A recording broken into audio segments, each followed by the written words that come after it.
This has gluten in it, but no soy. So we have to go and get you.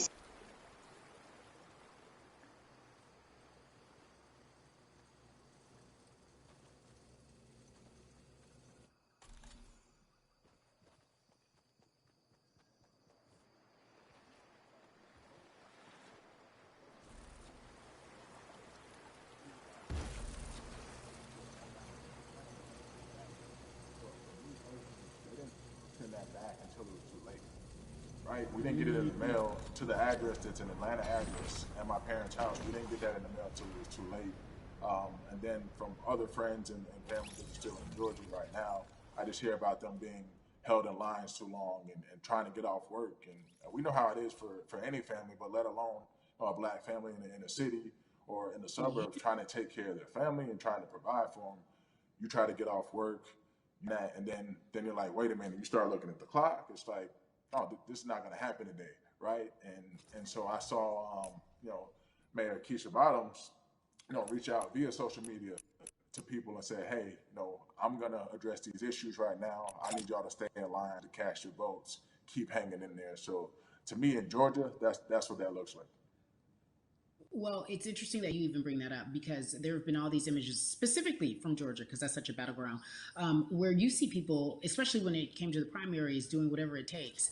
And this is real life voter suppression that you're talking about. It's been happening for decades. It's not fake. What you're saying, these examples of sending you your ballot too late after the fact or shutting down the polls at 6 o'clock while people still are in line, that's a real life issue. There needs to be some type of change. And I think that what we're doing right now is fair. But the idea of voter suppression, do you think that that is well known, especially with folks, within the generation, your generation? I think it's known in our communities, right? I don't think it's spoke on enough. I don't think there's been enough light drawn to it. Bring it to light. Let people hear about it. Let people learn about what that looks like, and get more people to say, okay, look, like this is going to happen. We have to expect this, and we can no longer make the excuse. We can't say they didn't warn us. Jason, everybody knows, or it feels as if everyone knows, that the time is now. America's paying attention to us. We have their eyes, we have their ears. If you look toward the future, what are you most excited about in terms of seeing a change?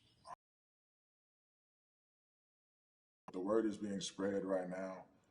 The biggest athletes, the biggest icons, biggest entertainers are doing their part. But I'm also seeing people out there on the streets doing their part. When so many things got lost, could have very easily got in the commotion when it came to protest, and you saw rioting, you saw looting. People still stood their ground, and people still went out there and said, look, we're doing this for the right reasons. We're going to come together. We're going to use drones. We're going to use social medias. I feel like this is a new wave of getting things done the right way and just spreading the message. You're right about that. And you're right. People are spreading the word unapologetically. We out here. We doubling down. Thank you so much. I appreciate you. Right.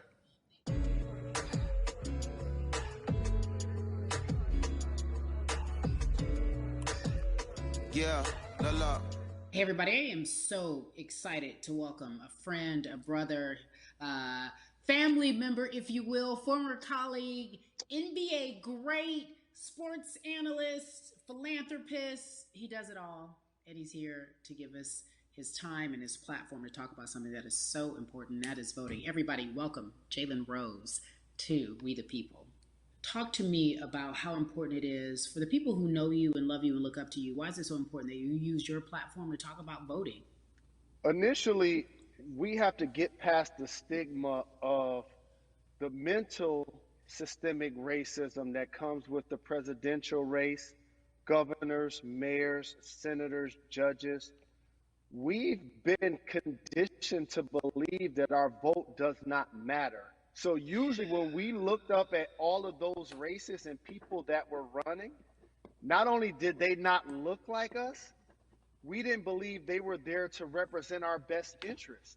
So therefore, as a collective, we didn't mobilize until Barack Obama, and we felt a sense of hope that finally our country is going to do something that we felt would never happen in our lifetime. And I remember being at the inauguration in 2008. I made sure I was there. And we voted. In 2016, we didn't vote, Carrie. We didn't vote. And Mm-hmm. so many people try to make this political. This is not political. Me telling somebody to vote is like telling somebody to pay taxes. So that's one, getting over the stigma of nobody is going to represent our best interest. And then number two, the reality is that the person that gets the most votes doesn't necessarily win the presidency. That's uncomfortable right there, because that's actually what took place in 2016. The Electoral College chose the president. And if you put all of their pictures up, I'm pretty sure they look a lot more like each other than they look like you and I. How about that? Mm-hmm. And then the third thing, especially in urban environments, oh man, they create barriers for us, Carrie. It's like you got to jump over the fence, you got to run past the dog, you got to jump on the hood of the car. The lines is 5 hours long. You get up to the poll and they don't work.